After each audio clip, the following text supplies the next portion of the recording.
everybody.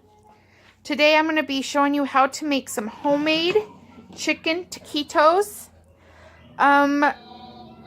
This is my whole chicken. It was a young one, it was a small one. I boiled them for about 3 hours. Part of it on high, part of it on medium. Then I let them sit in the water after the water was turned down to off. Probably for another hour or two, just to get super juicy. You know when it's done, we can put a knife right through it, and the meat will come off the bones very, very easily. This is the extra broth I have left over, which I'm going to save in a bowl and put in the fridge to make a chicken stock for tomorrow. I believe we're going to be having chicken noodles tomorrow, and then some of the meat off of this will be for that too.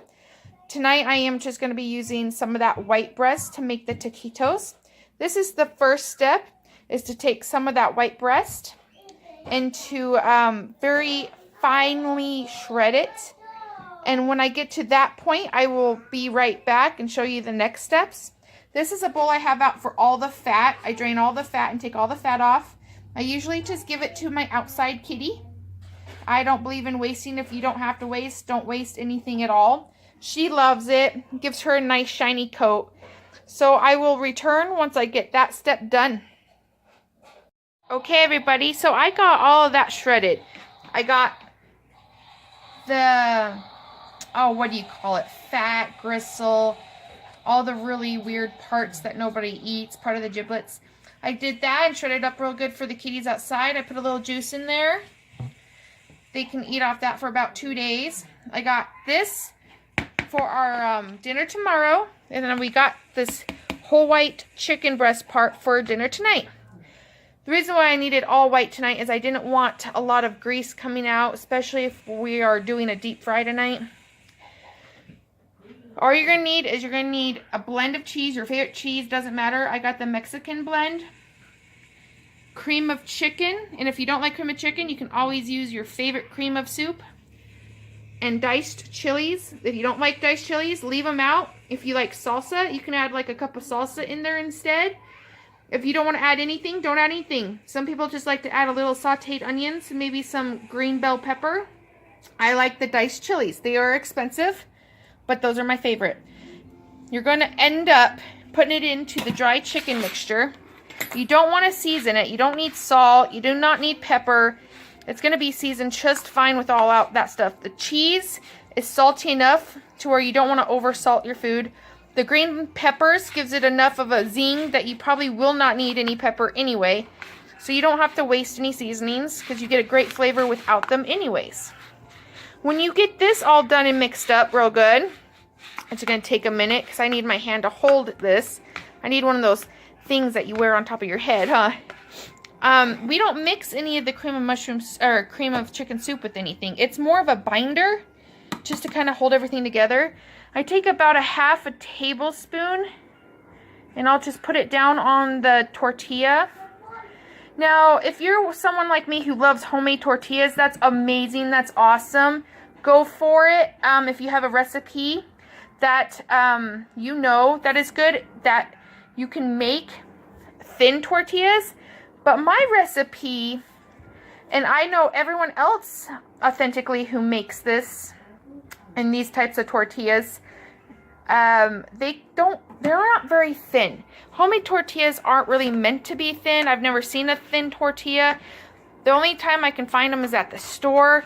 So I recommend, instead of making your own homemade tortillas for this meal, since it is a taquito, I would personally recommend, and highly, strongly actually recommend, that you go and buy them. It's cheap. They're cheap, but they're less time consuming, but they also roll a lot better. They really do. And that's what you're looking for, is you're looking for a good roll, a nice tight roll. So I would say right there is probably about 2 to 3 tablespoons of your chicken mixture. And I'm going to go on it with about 2, I would say 3 to maybe 4 lightly cupped cheese. So you don't want to pack in the cheese is what I'm saying. You just want to lightly dust it onto there. Give it a little bit of a wiggle, and that's what you come out with. You see what I'm saying? Very simple, very nice. And I'm going to let you go. I'm going to roll this really, really tight. And when I am done rolling, I'm going to show you what all of them look like together. And then we're going to put them in the fridge until they're ready to be deep fried. This is my finished product, I guess you could call it. I guess it's a product, right? Anyways, it came out. It made 2, 4, 6, 8 of them. They're not like the ones you buy at the store. They're not like the super skinny ones. I like making homemade because in the store, you get tiny, tiny ones. So you get more carb and like no filling. With these, you have a lot more filling. You got your cheeses and your meats and your peppers. The store-bought ones are just higher in calories and carbs. With this, you can control your calories. You can do fat-free cheese, vegan cheese. You can also substitute the meat for something vegan, or you can even substitute it for anything else that you want, like beans. Beans is a good choice. I love me some beans. Of course, I have 3 boys and a husband who love meat and cheese, so I went, of course, the route that I normally wouldn't have taken. The reason why I said I'm going to deep fry them is because they taste so much better deep fried. Now, anyone who is on a diet, you do not have to deep fry these. You can by all means bake them. Turn them once like this, once like this, once on the side, and then last on their other side. So you get a little bit of brown on all sides if you are to bake them. I would recommend about 350 to 365. And I would just watch them because everybody's elevation and everybody's oven works different. Like I'm high elevation and my oven's super old. It's like from, my oven I think is from the 80s or 70s, but it works great. And I told my husband I'm not going to upgrade to one of those new fancy ones until it completely, you know, takes a, so I am mom on a dime. We live in an area in Utah, which is a little bit more, you know, poverty stricken. So I always like to cut corners when it comes to saving a buck, because I got 3 kids I got to think about and they got to go to school and be taken care of. So I hope that I can come up with a lot of other things to show you guys to save and skimp on a buck. The reason why this goes in the fridge at least 2 hours before you deep fry, if it's just going in the oven, you can do it right after you assemble them. It's because they need to be a little bit chilled, a little bit cold to keep their stature in place. They need to keep their shape. Because if you've got hot material in there and you try to deep fry that, some of them are gonna unroll and they're gonna splat out everywhere. It's gonna be a big mess on your stove. I can almost guarantee you're gonna have burns. Your oil's gonna be going everywhere. So I just recommend, of course, chilling. If you don't have the time to chill, put them in the freezer for no less than 12 minutes, I would say. No less than 12 minutes in the freezer. That should be perfect, in my opinion. I think that would be great. Where I'm going to pop the top on this bad boy. And then tonight I will show you what it looks like done. And I'll show you what we're going to be serving with it. And that will be the recipe I have to show you for the week. I hope you guys enjoyed. And just bear with me. Give me a little bit. And I will take you and show you what it looks like in the end. Hello, about 4 hours later, I got 2 already done, these ready to go. I just want to let you see how I kind of do it. The folded side down as I pick it up. Keep the folded side down. Bring it over, no more than 2 at a time because you don't want it to mess with the boiling point. I put that side down, make sure it stays down. Sometimes I just hold it, keep it held with my tongs. When this is done, it will be served with tomatoes and lettuce, sour cream and salsa. If you like more to your meal, you can add Spanish rice, refried beans, chips and dip. I'm low carb. I am diabetic, so I always try to stay away from carbs. Like the only carb we'll be having tonight will be the tortilla shell. I did start it on higher heat, and now it's all the way down to a little bit higher than a medium high. It seems to be working perfect at that heat. Isn't that beautiful? It can get a little bit darker, like a blackish, like a line, and that is just fine. Most of the time they will end up looking like that.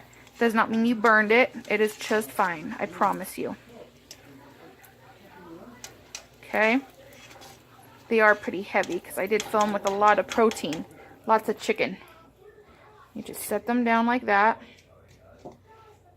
Let them drain as good as they can. This one will probably be ready to be turned. Oh yeah, that's perfect. And I make sure you get both sides too as you're doing this. Anyways, that is how I make my easy double stuffed chicken taquitos. You can change it up, make it your own. You can actually do beef, you can do pork. Like I said, you can go vegan on this. If you're gluten intolerant, I think that they have some stuff at the store, gluten-free options for tortillas. So, and if you do the corn tortillas, I forgot to mention this, they are harder to put in this oil if they're not super fresh, and especially at room temperature, they need to be really warmed up. So you might, and they're easier to be like spill out the sides, so you might have a lot of bubbles coming up and stuff.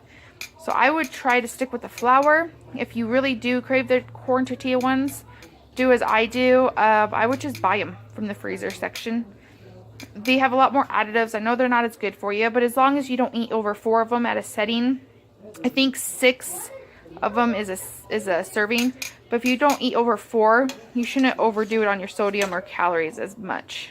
You just got to really watch your portion sizes. These are so big that one portion size could actually be half of one of these. My kids will get half of one of these. We'll have leftovers for my husband's lunch. Leftovers for people that, like my mom and dad, will come over tomorrow for lunch. And if anyone wants a snack, they can always take them out of the fridge and microwave them. So it's a very easy meal prep. They're not going to be as crispy, though, after you reheat them, which kind of sucks. But, I mean, that's to be expected, right? Like I said, serve them with your favorite condiments. My favorite condiment I serve them with is sour cream, and I mix the sour cream with hot buffalo sauce. So your favorite type of wing buffalo sauce. Grab that, mix it with sour cream, or puree some cilantro.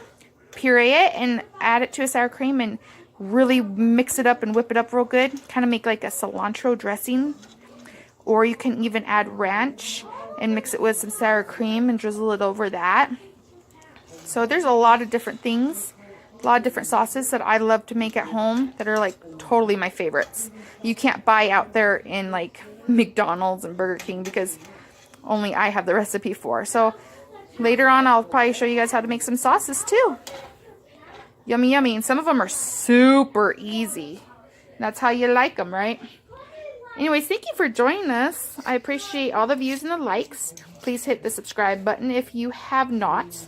And I will see you around my side of the woods real soon. See ya!